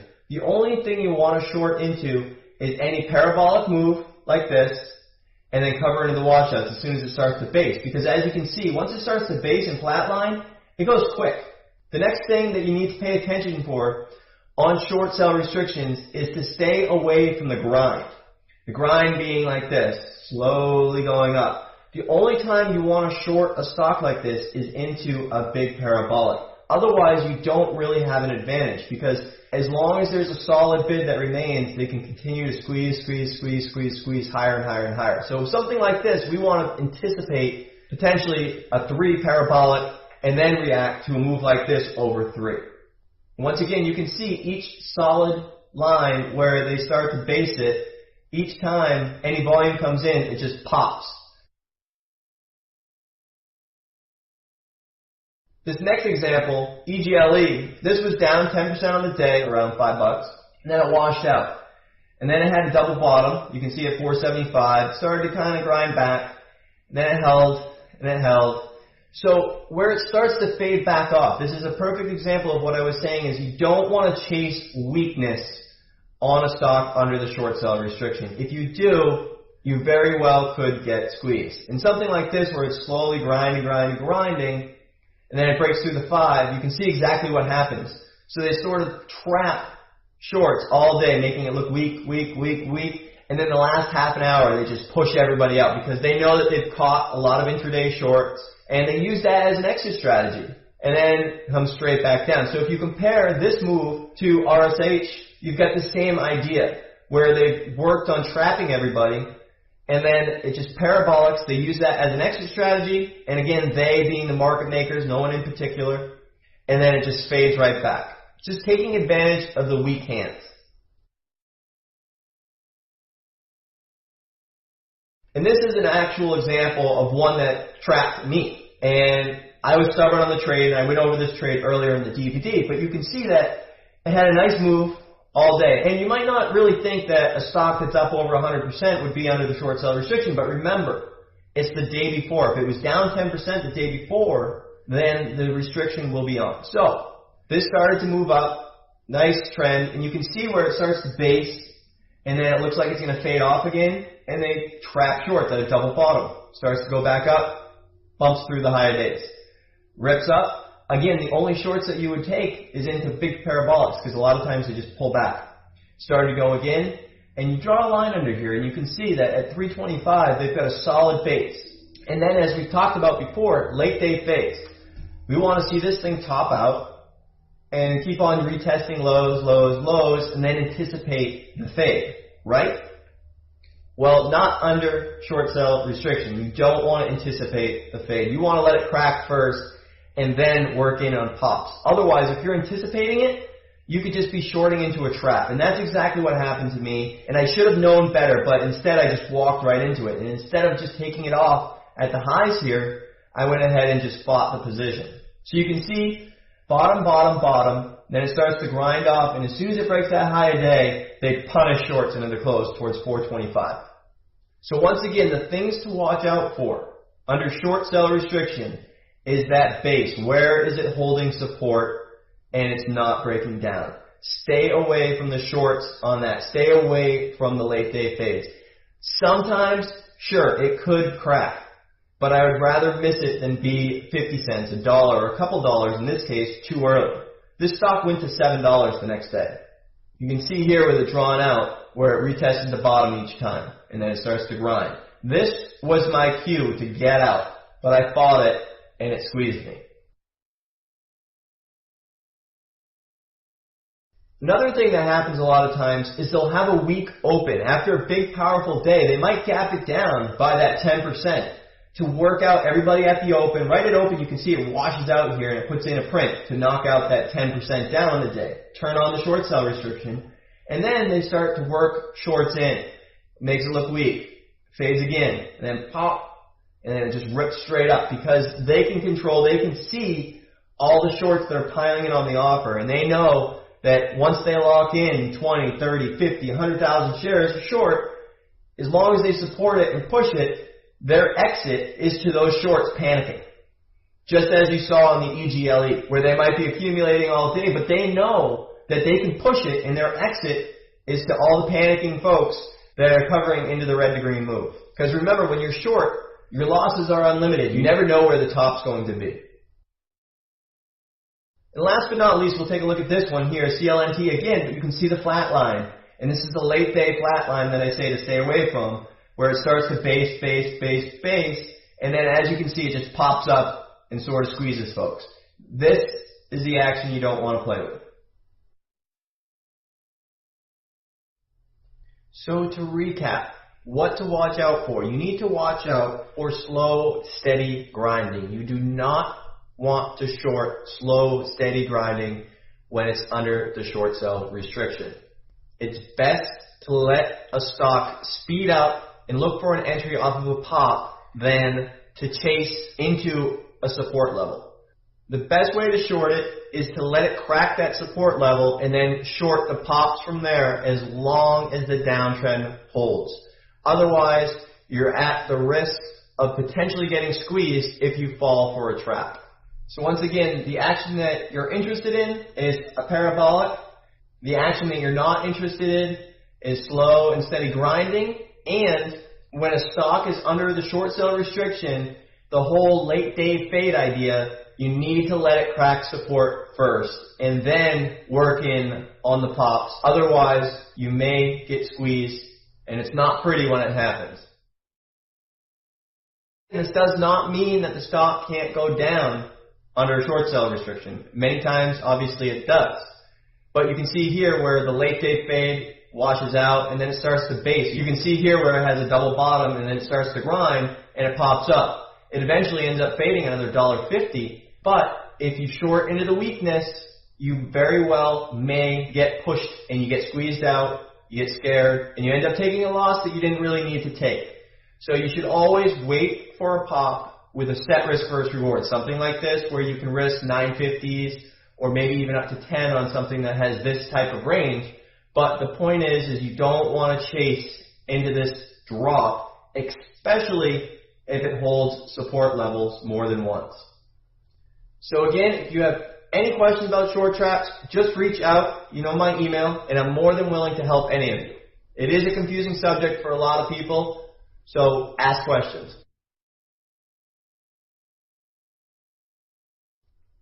Next up, and I know we all hate homework, but it's going to make your life easier. Don't underestimate the power of scanning each night. You come to the market prepared, you're going to trade better. Whenever I come to the market and I just look at scans and look what's moving for the day, I don't really have confidence. I don't really have a real good plan and a good strategy of what to do. I just kind of throw darts and hope for the best. So what scanning allows you to do, it allows you to be able to trust what you saw the night before and trust the scan setups and trust what you've learned so that you're looking for that 3 times reward for 1 times risk. And you know what? If you're wrong, you're going to lose that 1 times. But if you're right, you're going to win 3 times that risk. That makes sense. So essentially, you're coming to the market, you've got a plan, you know where you're going to risk things to. When you're right, you're going to nail it. And that's the bottom line. What you need to do is learn how to scan. I personally use FindViz. I used to use a bunch of different ones, and then some started charging for it, and some changed the way that they scan. So FindViz seems like it's the best one for me.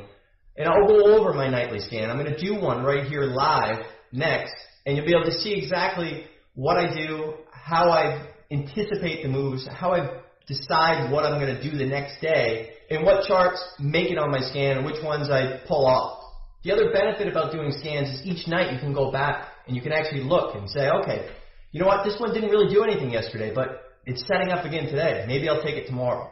Or this one, oh, it ended up consolidating, and instead of being a parabolic, it looks like it's actually going to break out. Maybe I'll take it long tomorrow for the breakout because, you know, it didn't show up on my scan, but it was on last week's scan, and it looks like it's about to break out. 52-week highs, whole number break, consolidation, all that kind of good stuff. So that's the benefit of staying familiar with recent scans. So the next segment is going to be my scan. I haven't done a scan tonight yet, so I don't even know what's going to show up on scan yet, but I'm going to go through it and see what looks interesting. I'm going to compare prior scans, and I'm going to come together with about 15 different trading ideas. And then I'm going to try to slim it down to about 10, but I'm still going to remember what I saw on scan, and I'm going to still remember what I saw on prior scans, because that's really what former runners are all about, and being able to sort of remember what the chart looks like so that if you see it during a trading day, you're prepared. You say, hey, you know what? I just saw that. I know it looked like a really good break if 4 broke. And then all of a sudden you see it on your scan, and guess what? It's 390, 395. You want to be able to react. So that's what doing nightly scans is all about. So basically what I have here is I've got a filter, very, very simple. I want today to be up. I want it to be up at least 5% or more. I want the change to be up and the change from open to be up. So meaning wherever it opens, I want it to close higher. I have a couple different ones. Sometimes if there's 20, 25 pages, I can just pull up this one. I labeled it the green scan. These names don't really mean anything. You can name it whatever you'd like. But this has 7 filters, and the performance is, the week is over 5%, and the range, 0.25. So it's at least got a 25-cent range on it. And it's coming off horizontal support and resistance. And the rest are the same. Up, up, today up 5%, and today performance is up at least 5% or more. And a lot of people always ask me, well, wait a minute, what about stocks? Why don't you try to find stocks that haven't moved yet? And that's not how I trade. I'm not looking for a stock that's undervalued. I'm not looking for a stock that potentially could go. I want to be able to react. And just like we've gone over with the longs, the shorts, I want to be prepared. I want to have different examples and different charts all up, ready to go. And when I see it, I can react and nail the trade. So, for example, I'm going to go through each one. I'll start with this green scan. And there's only 3 pages here. So I'll go through and I'll just take a look at the best examples, because this is going to provide me with the best setups because it's more fine-tuned, 7 filters. It's got a higher range. Sometimes if I have 10 different pages of this, I'll change this to 50 cents, and it'll show even more of what I want. Stuff that has at least 50 cents range on the day. And for me, That's what I like. I like 25 to 50 cent type range with millions and millions of volume. I don't want to trade something with a couple 100,000 volume. I don't want to trade something that hasn't even moved yet. I want to be prepared and see a chart that has been breaking out and be able to develop a plan tonight, right now, for the next trading day. And the other thing I do is I go back. So, for example, right now I'm recording it's July 1st. I'm going to go through last night's scan. And I'm going to say, all right, what worked, what didn't, and what is set up again. So Groupon is still a potential. So what I'll do is I'll put it on scan, and I'll erase yesterday's comments, and I'll prepare new ones for tomorrow. But that's pretty much it from scan today that really has me interested. And I'll go back another day. This is from the 28th. CSIQ is definitely a watch right now. This is something that's been breaking out for 1, 2, 3, 4, 5 days, and it's starting to put in a little bit of a top, and the same thing with SPWR. So those are of interest. EDC is still up. This is more along the lines of not necessarily a parabolic chart, but something that I want to pay attention to for a late day fade. So I'm going to keep that one on watch too. Now this VNDA, not so much. It's grinding up. It might have a nice little gap fill, but I'm going to go ahead and put these ones on watch from the prior scan, and WPRT, still another big rip. So I'm going to take that one too. HSOL broke out today, but not one of my favorites. So I go through and I add them all. So right now I've got 1, 2, 3, 4, 5 stocks. Now I'm going to go through the new ones. So CVC, and I always like to chart it on big charts just because that's what I'm used to seeing. It's just like trading and using a new platform. If you go from Dash Trader to Sterling to Thinkorswim to E-Trade, it's going to be kind of learning something new each time. So even though I look at these charts every night, I always chart it with big charts because big charts is what I'm familiar with. So now I'm going to look at CSIQ. If you remember, I just pulled that off the other scan, so I've already got that on there. DANG, the setup here, potentially a gap fill here over 750, and then we'll have a nice little trade. So I'm going to go ahead and pull that off and put it on scan. And again, what I'm looking for is parabolic charts, beat charts, stocks that I can compare it and look for multiple time frame breakouts, like this ISIS. Obviously, right here, just like we've kind of talked about the multiple time frame breakouts, if this thing has a weak open and breaks through here, number one, you're probably going to have a nice little 30 magnet, but you've got that 1, 2, 3, 4, 5 times top. And sure, today had a little bit higher highs, but it didn't really hold that breakout. And the same thing with this JKS. You can see where it's got a top here at 10, 10, 10, and 10. So tomorrow, if it comes out of the open, it's at 975, consolidates 980, and it looks like it's going to break out towards 10, I want to get long with a set risk first reward off the low in days, because if it breaks this 10, it's a multi-month breakout. It's 1, 2, 3, 4 tries almost. And if it does, it's going to go. It's probably going to squeeze. So now what I do is I go check it out on here, JKS. Okay. Like it. And you got to remember, it is a solar stock, so you want to be able to watch it with all these other solar ones. So usually I kind of couple them, SPWR with CSIQ and JKS. You want to put them all together just so you're kind of watching them with the same idea. Because if SPWR all of a sudden starts to tank, well, guess what? So is CSIQ and so is JKS. You just want to keep that in the back of your mind. This ISIS, I like. And sometimes you're going to have overload. Sometimes you're going to have too many. And this one I might end up pulling off. It's got 1.5 million volume. It's okay. But it's not probably my favorite setup. So usually I put them at the bottom, and then I'll figure it out after that. Go back and decide, all right, do I want this one on scan? Or at least I'll stay familiar with it. And if not, then I'll pull it off. Now this YRCW, major breakout. But at this point, I haven't really been trading it. I don't really like the way that it trades. If you actually look at it intraday, it's very difficult. It jumps around. And if you're right, you know, great. It might break out for you real quick, but then it pulls back. And it's a very hard trade. So although I do want to trade it, and I do want to take advantage of this potential breakout to 35 and pullback, it's highly unlikely that I will trade it. So I'm not going to put it on. Next page, AEGR, not really my type. It's a good chart, big range, but right now I love the $5 to $10 stocks. Moby, you can see right here, came back real fast off the 250s, and you've got this triple top here. 350s is going to be a play that you're probably going to be interested in. So I will pull this off and put it on scan, and I will keep going. SPEX had a nice little breakout today, but again, look at the volume, 150,000. So today was the day to play it. Probably won't play it tomorrow. TRR, nice breakout, but again, I look at the volume. So now, I'm not even going to go to page 3 because if you look, we're at 2,000, 100,000 volume. It's just not even worth it. So now, I'll go through and just go to the green, which takes out the rest of those parameters. It doesn't have the range. It doesn't have the pattern of the breaking off support and resistance. And I'm just going to go through real quick and see what else is out there. I've already got CBC. Tesla, absolutely I'm putting it on there because tomorrow we're probably going to get that psychological breakout, 120, and then it's going to either sit back or keep going. And we can be prepared for both trades, but the point is it's got range right now, and that's why we're interested in it. We can take advantage of the range. We're not interested in something that's not really moving. And obviously I'm not going to go through 26 pages. I'll just go through until the volume starts to die off. SCTY, not bad, but we already have 3 solars on watch. So this one's usually a pretty tough trade, so I don't really care about it. Newell broke out today, but again, unless it starts to grind a little bit more and starts to break out up here, probably won't get too much of a big breakout. LDK is another solar, but again, it's kind of a lagger. And I just keep going through. Dang, we already have on scan. HSOL, great breakout, but it's likely I won't trade it. So I usually stick to the stuff that I'm comfortable with. And I'll check out 2 more pages or so and see if there's anything else.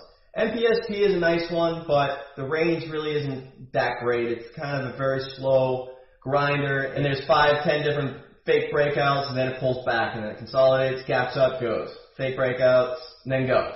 Fake breakouts, then goes. So I don't really want to get involved with that. OWW, not a bad chart. Let's see what it looks like on something that I'm familiar with here. And it's got 1.5 million, so it's a pretty decent chart, pretty decent volume. So I'm going to go ahead and put it on scan, and what I'm interested in is basically a weak open red to green for the 9 break is probably what I'm going to be looking for. So I'll put that on there. And I think that's a pretty good list for tomorrow because you obviously don't want overload, otherwise you're going to end up going crazy and trying to nail everything. But the good part is you show up in chat early, and I'm going to go through each one of these and say, okay, you know what, this one's not moving, I don't care about it anymore. This one, it's not really moving, I don't care about it anymore. So now I've got about a dozen stocks on watch, and I'm going to go through each one and get familiar with the chart, develop a game plan, and then write it down. The next thing I do is I take a quick look. All right, Groupon, GRPN. What did it do today? Is there anything that maybe I should remember in my mind so that tomorrow when I'm looking, when it comes out of the gate, if it starts a week open, if it's under 850, well, guess what? A washout out of the open is probably going to rebound back over 850 real quick, just because if you look, there's been a double bottom here intraday, so there's probably some decent support.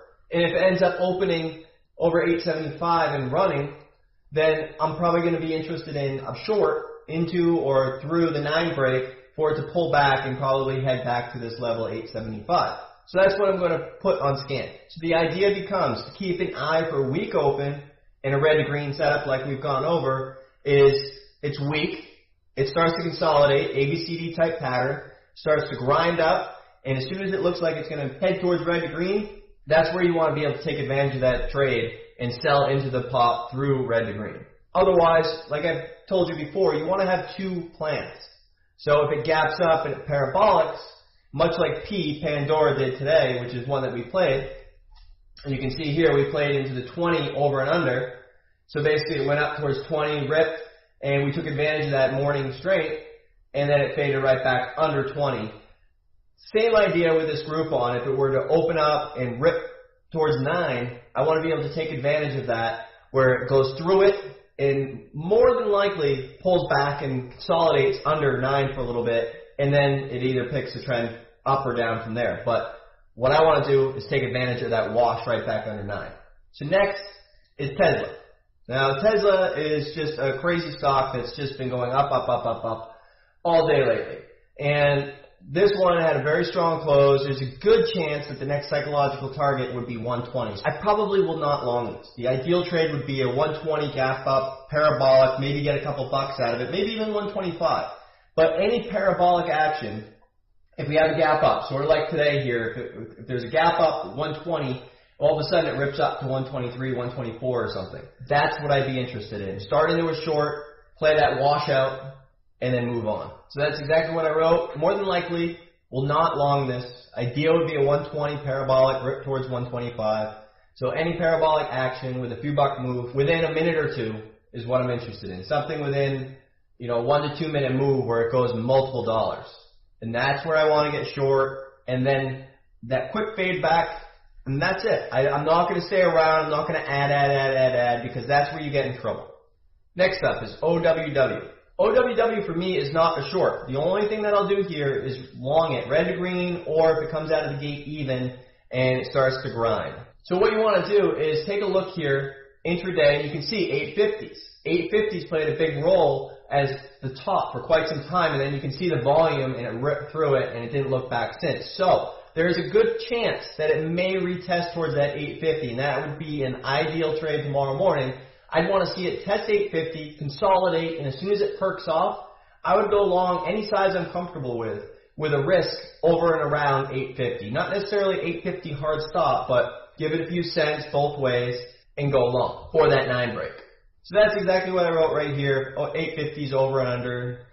For me, I like mental stops. I can't go with a hard stop. Otherwise, you're not really giving the trade a chance. There are times when you need a little bit of extra wiggle room, but the only reason I would recommend a hard stop is if you do not take your mental stops, if you don't stick with your plan and you end up turning them into big losses. Next up is Dang. Now, Dang had a full day of consolidation, so I'm not really excited to short this. This very well could keep on heading back. This just really pulled back with the market recently. If you look at SPY, you can see this pullback here is exactly when this happened. So I would go long this stock still. There's a lot of support here through the 730s area or so, maybe 725, 730. So a weak open, and if it sets up red to green, I would definitely do it for the gap fill. And then the only other way that I would short this is a late day fade. Once it puts in lower highs, and for example, I'd be looking at something like this, where it's putting in a bottom here towards the 730s. And what I want is lower highs later in the day, 2, 3 p.m. plus.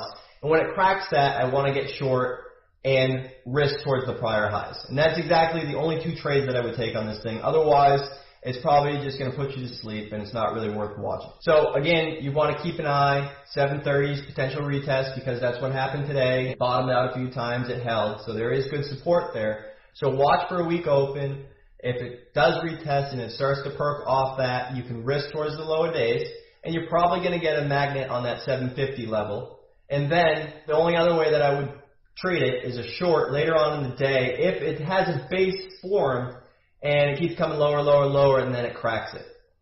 Next up is CVC. Now, CVC I didn't look at today, and I haven't seen it the last couple of days, so it's got a really big move, and you can see the last couple of days it's been straight up. It had a big move right here, and it might be worth going to see what that was about. So this whole idea, this whole move is leaps on Time Warner cable buyout speculation. So it's something to keep in mind, but if it's real, it could happen, but if there's a big gap up, parabolic, I'd get short for a pullback. But you want to keep that in mind, especially something like that. You don't want to be adding short and have it end up coming true. The only way that I would trade this is out of the gate, parabolic move, or a late day fade, because other than that, you're in a stock that is rumored to be potentially bought out, and if you're in there grinding, and all of a sudden it comes out, and let's just say it's 20 or 22 or some other potential rumor comes out, well, you're stuck, and it's not worth it. So it's always good to kind of see, all right, well, what did spike it up? Why did it go? Not that I do any due diligence, not that I really care, but sometimes if it's an abnormal move, it's worth just taking a quick look. That's the extent of the due diligence that I'll do on it. So again, same idea, morning trade, I'd be interested out of the gate, but I'm not looking to get short and add during the day, because all it takes is one other comment that says, hey, rumor, $22 a share, $20 a share, $25, whatever, And within a millisecond, that thing's going to be trading $2 higher. So you just want to take advantage of the morning emotion or a late day crack, but you don't want to build into a position on this one. Next up is CSIQ, SPWR, and JKS, all the solars. You can see this thing's got some pretty solid support. It pretty much held the 1175s all day. JKS pretty much held 970s all day, and SPWR pretty much held the 2130s, 2120s or so. So yes, these stocks are overextended to an extent. On the daily, you're thinking, all right, it was just 18, now it's 22, but they're really not overextended. They're up a lot, yes, but these things still need to kind of squeeze out before they're done. So keep that in mind, and these things can keep on going. So the ideas here will be to watch them all in sync, but watch for lower highs and watch for any parabolics. A weak open, I would consider a buy on any textbook setup, ABCD type. So again, usually I like to remind people that look at these stocks and they think, oh, you know, the stock's going up, so it's got to come back at some point. I like to remind people that, hey guys, it doesn't have to pull back. So the idea would be 12 parabolic for a quick short.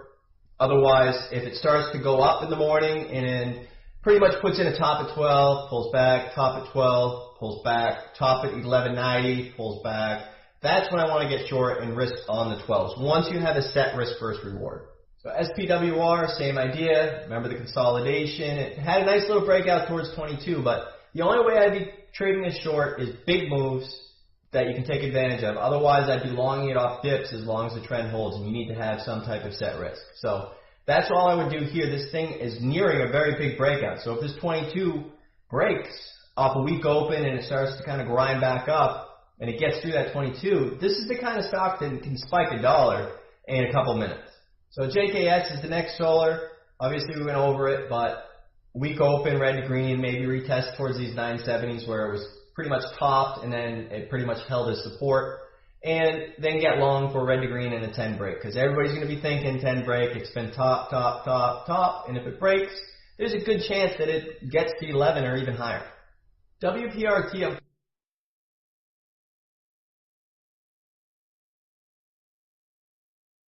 probably going to pull off just because it consolidated a day or two ago and it's got a pretty good base at 33.50, and then it went through 34 without any really big issue, and it consolidated around 35 pretty much most of the day. So I don't really want to get caught up in this. I'd rather see it towards 36, 37 and then start thinking about it. So I'll remember it, but I'm not going to put it on scan for tomorrow because I don't really think that there's going to be a play. Max downside is probably towards 30.